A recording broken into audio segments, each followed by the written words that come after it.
So I am at Mount Diablo for the first mountain flight of the year, and check out those beautiful vistas and clouds. Those clouds have been growing for the last couple of hours, but they're a bit behind the mountain. But now we have some clouds coming up here, right above launch, and then some clouds upwind as well. Juniper is one of the nicest launches in the Bay Area, with a paved road to the top and wide, shallow, grassy slope. I pick a good 10-knot wind cycle and the launch feels easy and buoyant.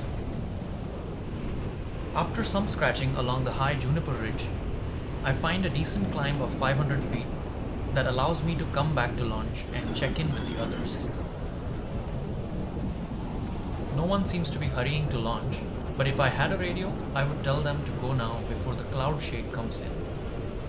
A nice little thermal helps me drift east along the south face of the mountain, and I enjoy getting back into thermaling after staying grounded nearly 3 months due to poor flying weather.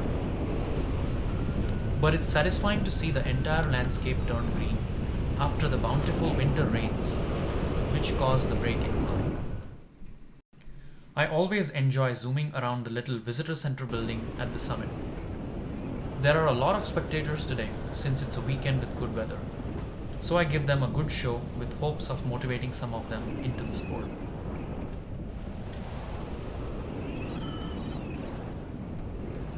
I am getting close to cloud base at 4,400 and the lift is getting stronger, like cloud suck. So I leave and aim to fly around the low-hanging part of the cloud. We rarely get to fly by the side of a cloud in the mountains, and in 10 years of flying, I've only experienced it a handful of times, so it's special.